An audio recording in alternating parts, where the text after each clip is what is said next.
The autumn rain drummed against the windows of the small farmhouse in rural Kentucky, each drop echoing the tears that Emily Patterson had been holding back for weeks. At 23, she had imagined her life would be filled with art classes, maybe teaching children to paint, perhaps even opening her own studio someday. Instead, she sat at the worn kitchen table, staring at the stack of overdue bills and foreclosure notices that had become as familiar as her morning coffee. "Emily, honey, we need to talk." Her father, Robert Patterson, entered the kitchen with shoulders that seemed to carry the weight of generations. His calloused hands, weathered from 40 years of farming, trembled slightly as he set down another envelope marked "Final Notice."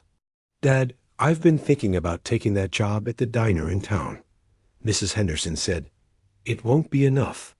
"Sweetheart," Robert's voice cracked. "The farm. We're going to lose it. 3 generations of Pattersons have worked this land, and I'm going to be the one who loses it all."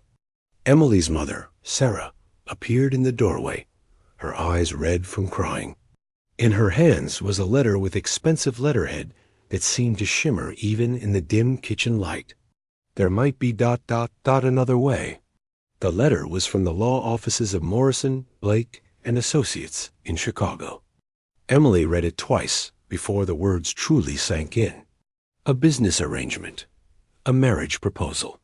From someone named Alexander Hartwell. Who is this man? Emily's voice was barely a whisper. Alexander Hartwell is the CEO of Hartwell Industries. Her father explained, his voice hollow. Technology, real estate, investments.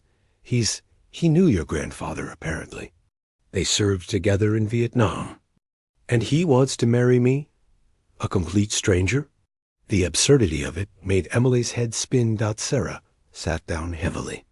The letter explains that Mr. Hartwell is 35 and has never been married.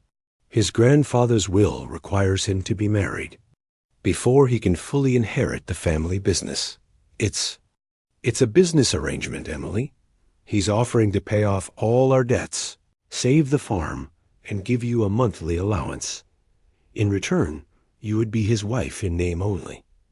This is insane. Emily stood up abruptly, the chair scraping against the wooden floor. This is 2024, not 1824. People don't arrange marriages anymore. But even as she protested, Emily's eyes fell on the family photos lining the mantel. 4 generations of Pattersons had called this place home. Her great-grandfather had built the barn with his own hands. Her grandmother had planted the apple orchard that still bloomed every spring. This wasn't just a house. It was a legacy. That night, Emily lay in her childhood bedroom, staring at the ceiling where glow-in-the-dark stars still formed constellations she had arranged as a 10-year-old.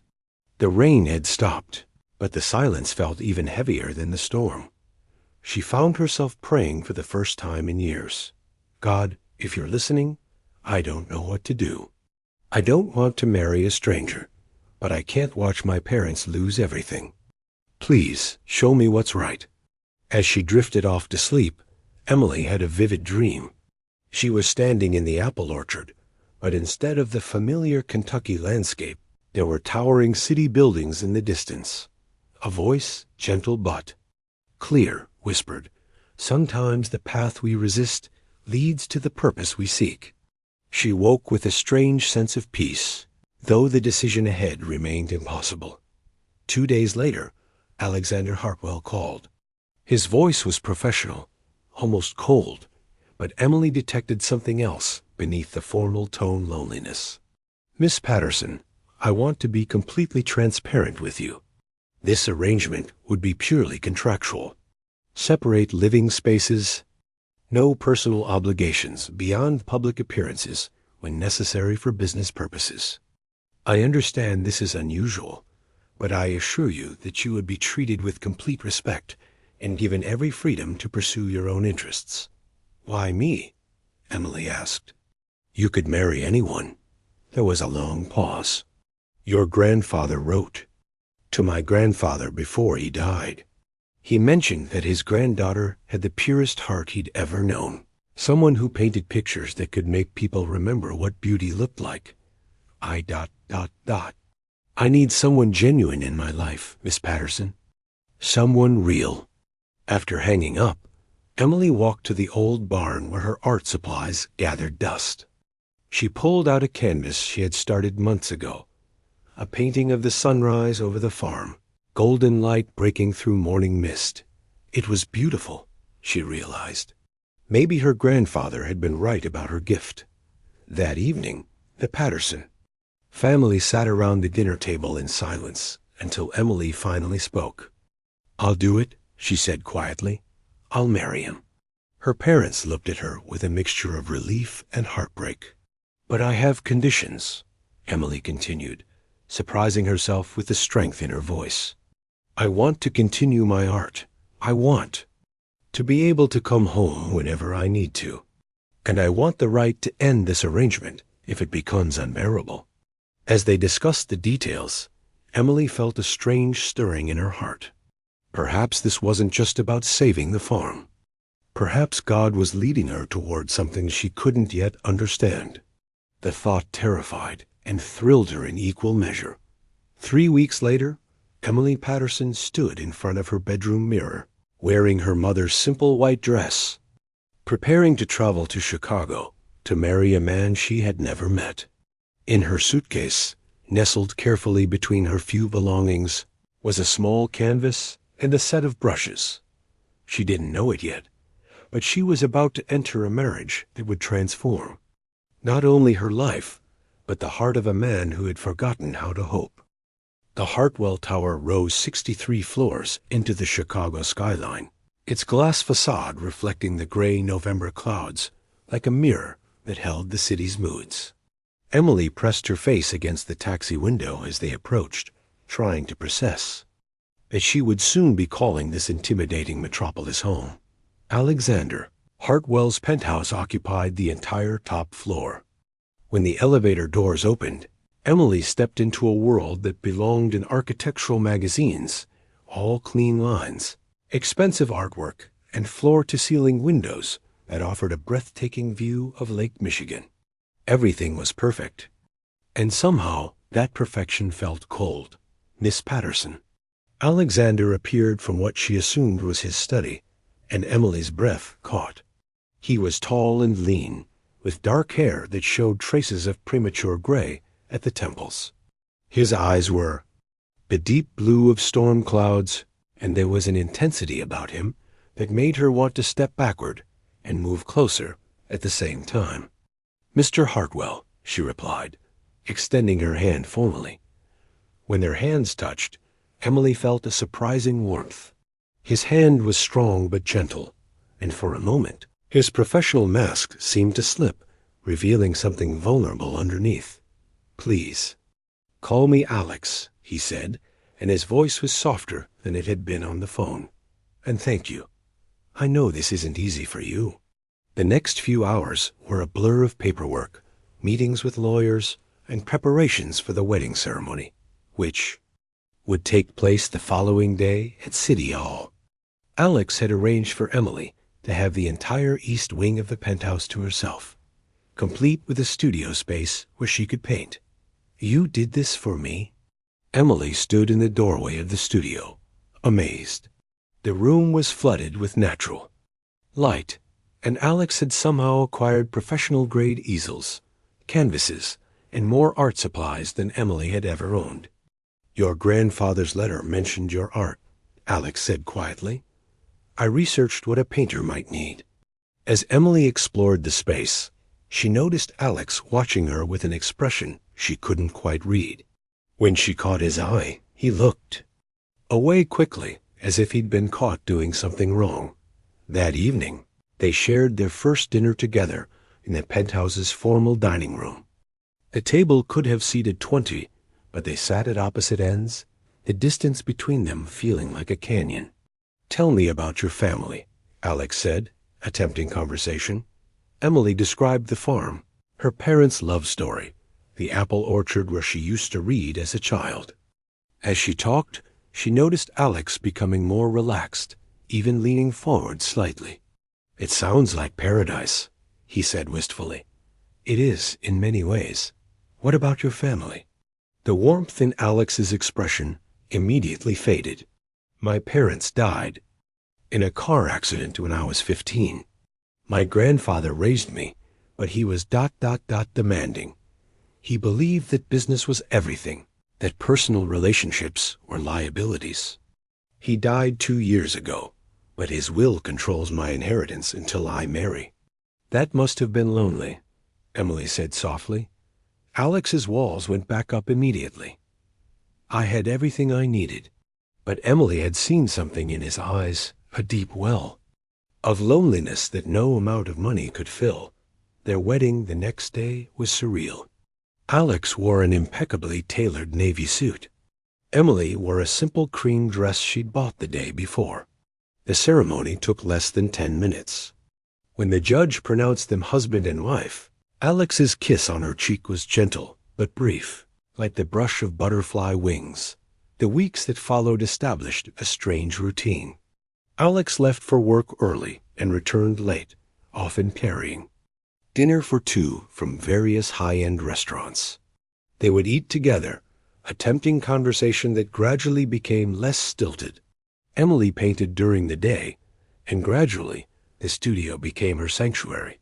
One evening, as Emily was cleaning her brushes, she heard piano music coming from somewhere in the penthouse. The melody was hauntingly beautiful, full of longing and sadness. Following the sound, she discovered Alex in a room she hadn't seen before, seated at a grand piano, his fingers dancing across the keys with surprising grace. He stopped abruptly when he noticed her in the doorway. "I'm sorry," Emily said. "I didn't mean to interrupt. That was beautiful." "It's nothing," Alex said, closing the piano bench. "Just something I learned as a child. Do you compose?" "I used to." His voice was barely audible. "My grandmother loved music. She said it was the only thing that could heal a broken heart." Over the following days, Emily began to see cracks in Alex's carefully constructed armor. She noticed how he paused when passing children on the street, how his expression softened when she mentioned her parents' phone calls from home, how he sometimes stood by the windows late at night, staring out at the city lights as if searching for something he'd lost. One evening in December, Emily was painting when she heard Alex on a phone call in his study, his voice raised in anger. "I don't care what the board thinks, Matthews. We're not closing the Detroit plant. 700 families depend on those jobs. No, profit isn't the only consideration, because it's the right thing to do." When he emerged from the study, his face was flushed with frustration. "Business troubles?" Emily asked gently. "The board thinks I'm too soft," Alex said, running his hands through his hair. "They say I let emotions interfere with good business decisions. And do you?" Alex looked at her with surprise, as if no one had ever asked him that question before. I try to think about the people behind the numbers. Is that wrong?" "It's human," Emily replied. "It means you have a heart." Something shifted in that moment. For the first time since she'd arrived, Alex truly looked at her, not as a business arrangement or a stranger sharing his space, but as a person who might actually understand him. Late that night, Emily couldn't sleep. She found herself praying. Again, something that had become more frequent since arriving in Chicago. "God, I don't understand why I'm here. This man is nothing like what I expected. He's not cold or cruel. He's just broken. Help me understand what you want me to do." As if in response to her prayer, she heard the piano music again, softer this time, more tentative. The melody seemed to be asking a question, reaching out across the darkness for an answer. Emily made a decision that would change everything. She walked to the piano room and knocked gently on the door. "Alex, would you mind if I listened? I promise I won't interrupt." The music stopped for a long moment. Then Alex's voice came through the door, vulnerable and uncertain. I'd like that. As Emily sat in the corner of the room, watching her husband play music that seemed to come from the depths of his soul, she realized that God hadn't brought her here just to save her family's farm. He had brought her here to help heal a heart that had forgotten how to trust, how to hope, and most importantly, how to love. The arrangement was becoming something neither of them had expected, and Emily could feel both excitement and fear stirring in her chest. They were standing on the edge of something real, something that could either heal them both or destroy the fragile peace they had built. Christmas was approaching, and Chicago had transformed into a winter wonderland. Snow fell gently outside the penthouse windows, coating the city in pristine white. Emily had been Alex's wife for 2 months, and their carefully maintained distance was slowly, inevitably, shrinking. The change had started with the piano. Every evening after dinner, Alex would play, and Emily would sit quietly in the corner, sometimes bringing her sketchbook to capture his expressions as he lost himself in the music. She had filled an entire notebook with drawings of his hands. On the keys, the way his shoulders relaxed when he played, the peace that settled over his features when he thought no one was watching. "You've been drawing me," Alex said one evening, appearing behind her as she sketched. Emily's cheeks burned with embarrassment. "I'm sorry. I should have asked." "No, it's beautiful." Alex sat beside her on the small sofa, closer than he'd ever sat before. "You see things I didn't know were there." In the drawing, Alex looked younger, more peaceful. The lines of stress that usually creased his forehead were smooth, and there was something in his expression that spoke of hope. "Music brings out who you really are," Emily said softly. "When you play, you look like the man you were meant to be." Alex stared at the sketch for a long moment. "My grandmother used to say that. She said music was God's way of reminding us that we have souls. Do you believe that?" "I want to," Alex admitted, "but it's been hard to believe in anything good for a long time." Their conversation was interrupted by Alex's phone buzzing with urgent messages. As he read them, his expression darkened. "What is it?" Emily asked. "The Detroit plant situation. The board called an emergency meeting for tomorrow. They're going to vote to close it, whether I agree or not." Emily watched as the peaceful man from moments before disappeared, replaced by the tense businessman who carried the weight of impossible decisions. That night, Alex didn't come to dinner. Emily found him in his study, surrounded by financial reports, his forehead creased with worry. "You need to eat," she said, setting a plate beside him. "I need to find a way to save 700 jobs." Alex replied without looking up. Emily studied the reports over his shoulder, though she'd never run a business. She had helped her father with the farm's books for years. "What if you restructured the debt instead of closing? Look at these numbers. The plant is only losing money because of the equipment loans, right?" Alex looked up at her with surprise. "You understand financial statements? Farm math isn't so different from business math. My dad always said you have to look at the whole picture, not just one season's harvest."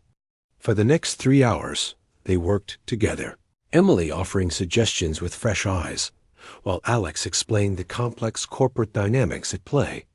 By midnight, they had developed a restructuring plan that could save the plant.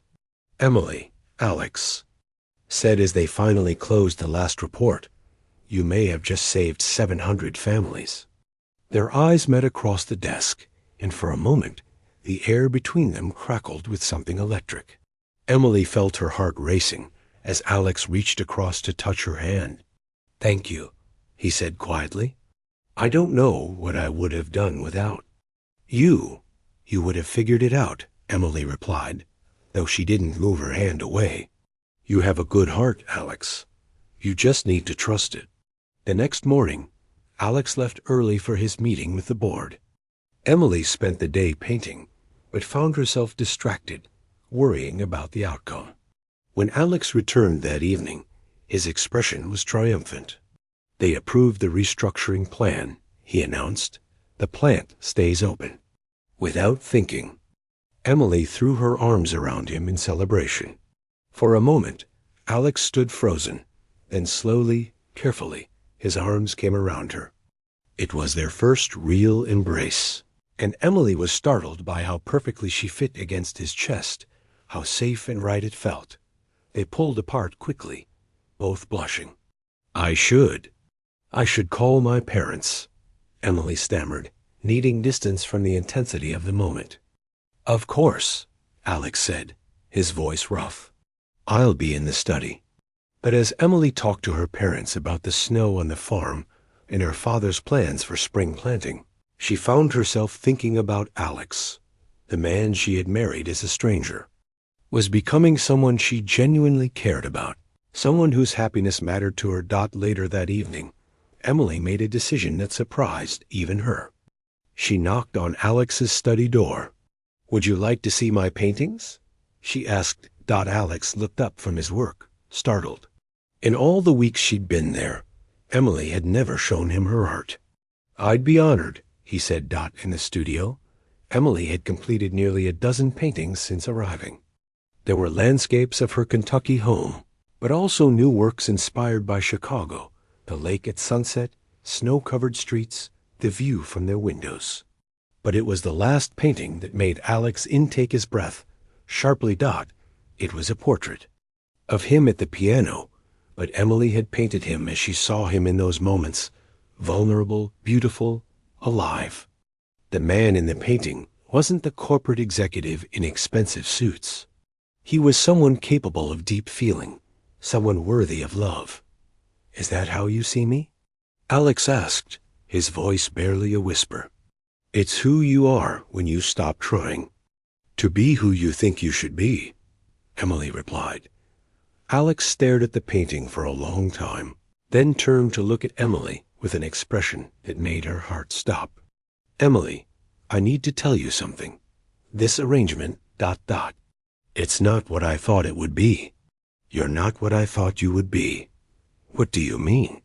"I thought I could keep this businesslike, keep my distance, but you," he struggled for words, "you make me want to be the man in that painting. You make me want to believe in things I gave up on long ago." Emily felt tears prick her eyes. "Alex, I know this isn't what we agreed to," Alex continued, his voice gaining strength. "But I need you to know that these months with you have been the happiest of my adult life. You've brought light into a place I thought would always be dark." Before Emily could respond, Alex's phone rang. The caller ID showed his assistant's emergency number. "I have to take this," he said apologetically. The call was brief, but Emily watched Alex's expression transform from tender to devastated. "What is it?" she asked when he hung up. "There's been an accident," Alex said, his voice hollow. "My business partner, Michael He, was in a car crash. He's in critical condition." Alex sank into a chair, suddenly looking older than his 35 years. "Michael is the closest thing I have to family," he said. "We built the company together. If I lose him?" Without hesitation, Emily knelt beside Alex's chair and took his hands in hers. "We should go to the hospital," she said. "Right now?" "We?" Alex looked at her with surprise. "You don't have to face this alone anymore, Alex. Whatever happens, I'm here." As they hurried to the hospital together, Emily found herself praying with an intensity she hadn't felt since childhood. But this time, she wasn't praying for herself or her family. She was praying for the man beside her, the man who had somehow, without her realizing it, begun to hold her heart. At the hospital, as they waited for news about Michael's condition, Alex broke down completely. Emily held him as he cried, feeling his walls finally fully crumble. In that sterile waiting room, surrounded by the sound of monitors and hushed conversations, Emily realized that what had started as an arrangement had become something real, something precious, something worth fighting for. But as dawn broke over the city, bringing news that Michael would survive but faced a long recovery. Emily also realized that their relationship had reached a crossroads. They could no longer pretend this was just business. The question now was whether they were brave enough to build something true on the foundation of what had begun as a lie. Spring arrived early in Chicago, bringing with it a sense of renewal that Emily felt in her bones. Michael's recovery was progressing well, and Alex had begun to smile more often, genuine smiles that reached his eyes. Their relationship had settled into something warmer, more intimate, though they still maintained separate bedrooms and hadn't spoken about what was growing between them.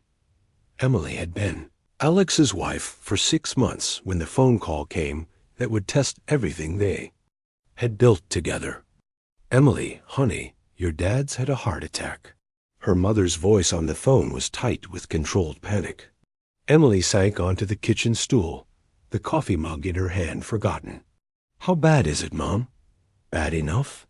He's stable now, but the doctors say he needs surgery, and even then," Sarah's voice broke, "even then, he might not be able to work the farm anymore. And with the medical bills." Emily closed her eyes, feeling the familiar weight of financial pressure settling back on her shoulders. The farm was stable now thanks to the arrangement with Alex, but medical expenses were a different kind of debt altogether. "I'm coming home," Emily said immediately. "But what about your husband? What about your ... arrangement?" Emily glanced toward Alex's study, where she could hear him on a conference call. "I'll figure it out. Family comes first."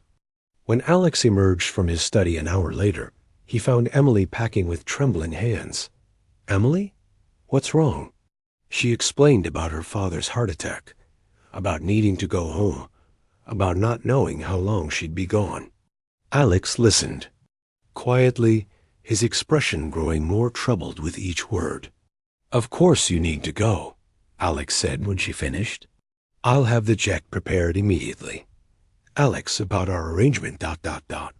"Don't worry about that now," Alex said firmly. "Your father needs you. That's what matters." But as Alex made arrangements for her travel, Emily could see the walls beginning to rebuild themselves around his heart. The old fear was creeping back, the fear of being left, of caring too much, of believing in something that might not last. The flight to Kentucky felt endless. Emily stared out the window at the patchwork of farmland below, praying with a desperation that surprised her. But she wasn't just praying for her father's recovery. She was praying for Alex, for the fragile trust they had built, for the love that was growing between them but had never been spoken aloud. Robert Patterson looked small in the hospital bed, connected to monitors and tubes that seemed to be keeping him tethered to life. But his eyes lit up when Emily walked into the room. "There's my girl," he said, his voice weak but warm. Emily spent the next 3 days at the hospital, holding her father's hand through the surgery and the difficult recovery that followed. The doctors were cautiously optimistic the surgery had been successful, but Robert would need months of rehabilitation, and farming was out of the question for the foreseeable future. "We'll have to sell the farm," Sarah said quietly one evening as they sat in the hospital cafeteria. "Even with the arrangement you made, we can't manage it without your father able to work, and the medical bills ... "No," Emily said firmly. "We'll figure something else out." But privately, Emily knew the situation was desperate. The arrangement with Alex had saved the farm from foreclosure, but it hadn't prepared them for this kind of crisis. That night, in her childhood bedroom, Emily called Alex. It was late in Chicago, but he answered on the first ring as if he'd been waiting for her call. "How is your father?" Alex asked immediately. "Better. The surgery went well, but recovery is going to be long and expensive." Emily took a deep breath. "Alex, I need to ask you something, and I understand if you say no." "What is it? Would you consider extending our arrangement?" "I know it wasn't part of the original deal, but with the medical expenses..." There was a long pause on the other end of the line. When Alex spoke again, his voice was carefully neutral. "Emily, we need to talk about our arrangement." Emily's heart sank. "Alex, if this is too much, I understand. You didn't sign up for my family's ongoing problems." "That's not what I mean." Alex's voice was quiet. "Emily, I've been doing a lot of thinking since you left. About us. About what this has become. And I can't do this anymore." The words hit Emily like a physical blow. "What do you mean?" "I mean, I can't pretend this is just business. I can't pretend I don single quotes T ... Alex's voice cracked. "I can't pretend I'm not in love with you." Emily's breath caught. "Alex ... I know this wasn't part of our deal," Alex continued, his words coming faster now. "I know you married me to save your family's farm, not because you cared about me. But I need you to know that these past 6 months have changed me. You've changed me. And I can't go back to pretending I don't feel what I feel." Tears were streaming down Emily's face now. "Alex, I'll continue to support your family," Alex said quickly. "The medical bills, the farm, whatever you need. But I think it would be better if we ended the marriage. You deserve to find someone you actually love, not someone you married out of obligation." "Alex, stop," Emily said, her voice shaking. "You're wrong. About what? About everything?" Emily took a shaky breath. "About why I married you, about what this has become, about what I feel." There was silence on the other end of the line. "I didn't just marry you to save the farm," Emily continued. "I mean, I did, originally. But Alex, somewhere along the way, I fell in love with you too. With the man who plays piano like he's pouring his soul into the keys. With the man who fights for 700 jobs because it's the right thing to do. With the man who filled a room with art supplies because he wanted me to be happy." Emily ... Alex's voice was barely a whisper. "I love you," Emily said, the words feeling like a prayer. "I love you, and I've been too scared to say it, because I thought you'd think I was just grateful or confused, or come home." Alex interrupted. "What?" "Come home, Emily. Come home to me. We'll figure out your father's medical bills.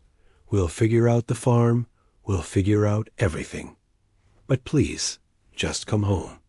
Emily closed her eyes, feeling a peace settle over her that she recognized. "As the presence of God, I'll be there tomorrow. Emily? Yes? I love you too. More than I ever thought possible." After hanging up, Emily sat on her childhood bed, surrounded by the glow-in-the-dark stars she had arranged years ago. She thought about the dreams she'd had before agreeing to marry Alex, about the voice that had told her the path she resisted might lead to the purpose she sought. She had thought that purpose was saving her family's farm. But now she realized it was something much bigger. It was learning to love completely, to trust fully, to believe in the possibility of healing and second chances. It was discovering that sometimes God's greatest gifts come disguised as sacrifices. Next morning, before leaving for Chicago, Emily visited her father in the hospital one more time. "Dad, I need to tell you something. Alex and I. This arrangement ... It's become real." Robert smiled, the first real smile she'd seen from him since the heart attack. "Honey, I could see that in your voice the first time you called from Chicago. You sound happy, really happy, for the first time since you were a little girl. But what about the farm? What about the family legacy?" Robert reached out and took her hand with fingers still weak from surgery. "Emily, the farm is just land and buildings. The real legacy is love, family, taking care of each other. You've learned that, and now you're going to teach it to that young man of yours. That's a legacy worth more than any farm." As Emily's plane lifted off from Kentucky, carrying her back to Chicago, she felt as though she was flying toward her real life, the life God had been preparing her for all along. She was no longer the frightened young woman who had agreed to an arranged marriage to save her family. She was a woman who had found her purpose, her place, and most importantly, her heart. But as the city skyline came into view, Emily also felt a flutter of nervousness. Admitting love over the phone was one thing. Building a real marriage, with all its challenges and uncertainties, was something else entirely. The hardest part of their journey might just be beginning. Alex was waiting at the private airport when Emily's plane landed, and the moment she saw him through the terminal window, her heart seemed to expand in her chest. He looked different, somehow lighter, as if admitting his love had lifted a weight from his shoulders that he'd been carrying for years. They ran toward each other across the tarmac, and when Alex caught her in his arms, lifting her off the ground, Emily knew she was exactly where God meant her to be. "I was afraid you might change your mind," Alex murmured against her hair. "Never," Emily replied, pulling back to look into his eyes. "We have a lot to figure out, but I'm not going anywhere." The drive back to the penthouse was filled with tentative conversation about practical matters, her father's recovery timeline, the medical expenses, the farm's future. But underneath the logistics, there was an electric current of awareness. Everything had changed between them, and they both knew it. That evening, instead of sitting at opposite ends of the dining table, they sat close together, talking about their fears, their hopes, their dreams for a future they might build together. "Emily," Alex said as they lingered over coffee, "I need you to know that I want to do this right. This marriage, this relationship, I want it to be real in every way. But I also want to respect what you're comfortable with. We can take things slowly." Emily felt a flush of warmth at his consideration. "What does real look like to you?" "Honesty, trust, partnership." Alex reached across to take her hand. "Sharing our lives completely, not just our living space." And Emily ... "I'd like us to share a bedroom, if you're ready for that. Not because of any legal arrangement, but because you're my wife and I love you." Emily's heart raced, but she felt ready, more than ready.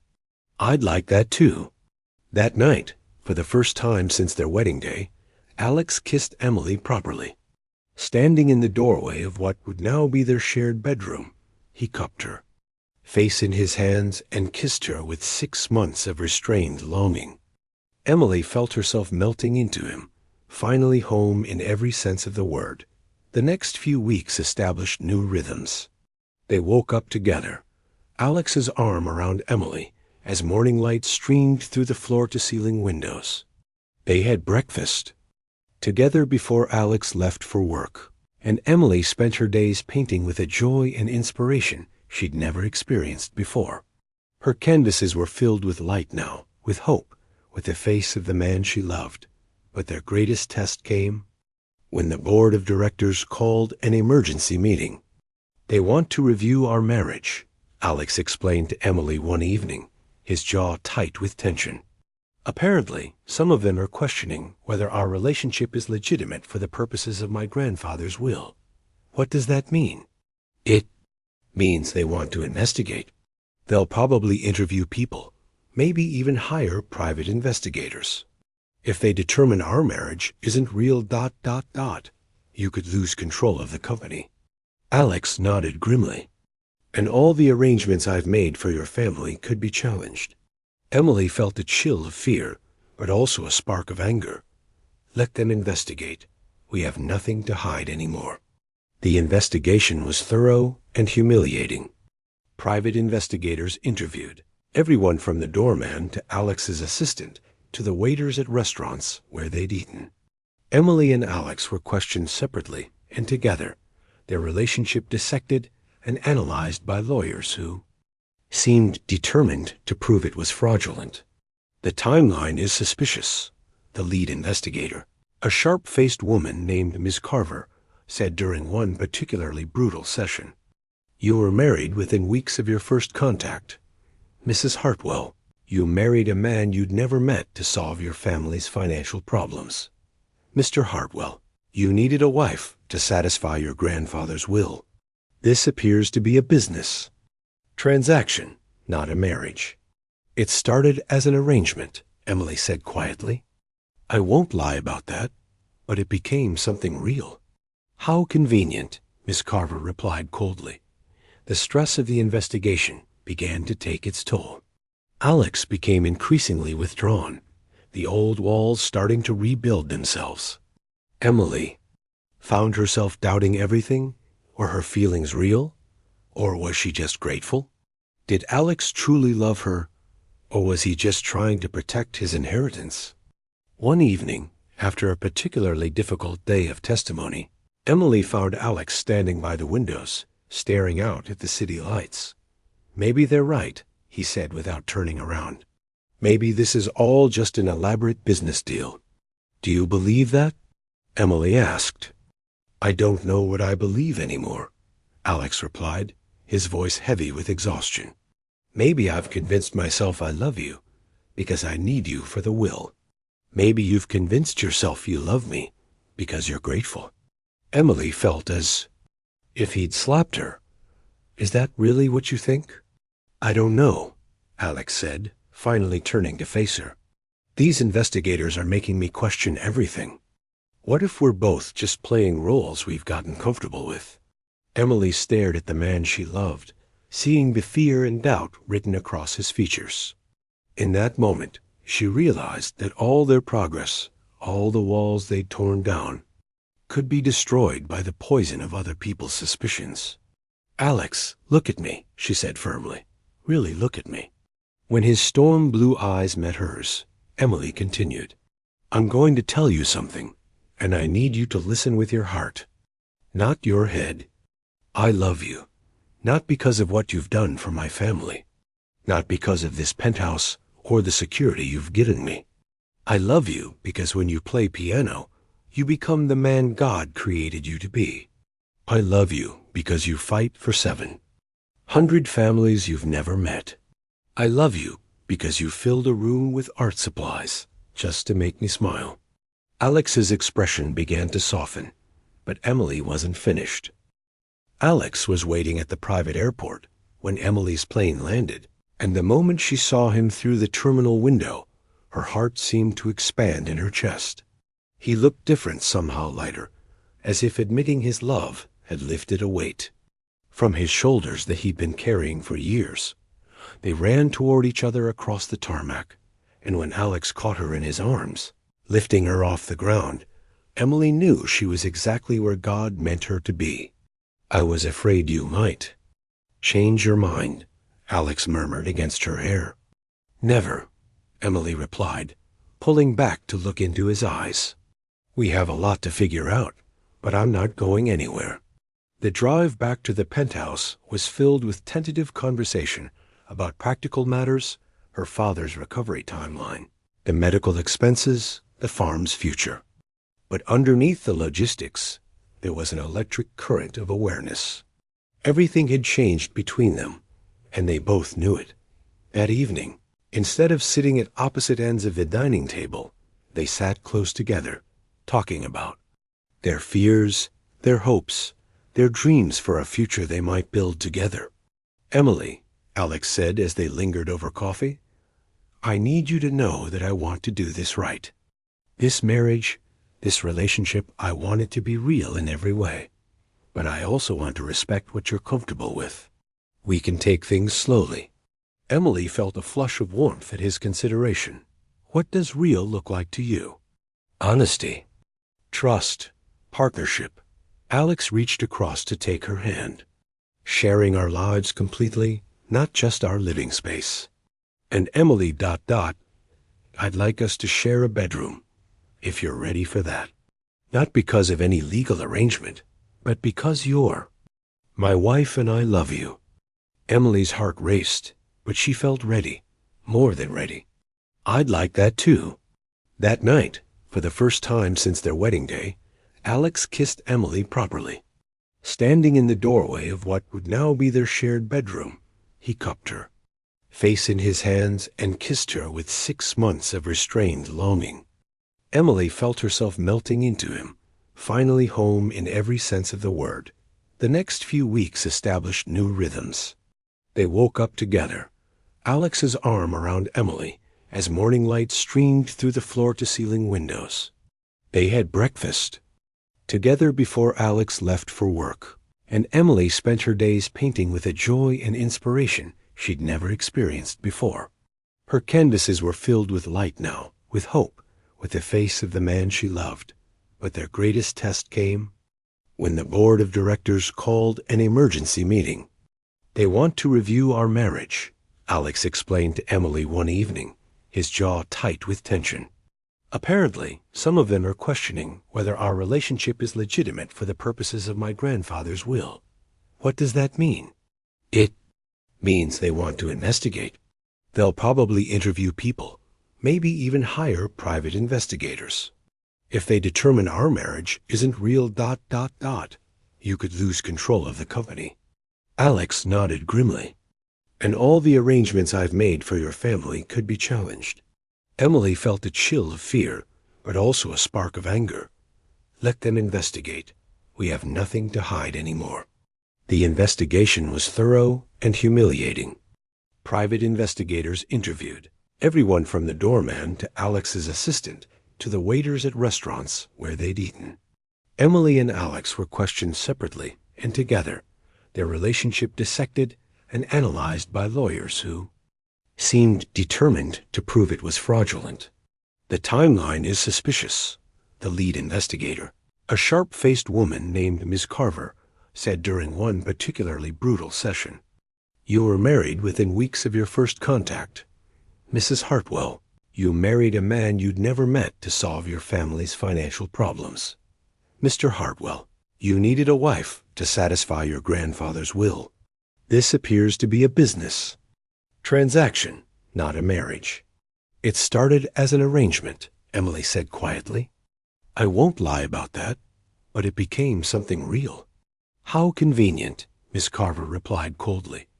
The stress of the investigation began to take its toll. Alex became increasingly withdrawn, the old walls starting to rebuild themselves. Emily found herself doubting everything. Were her feelings real?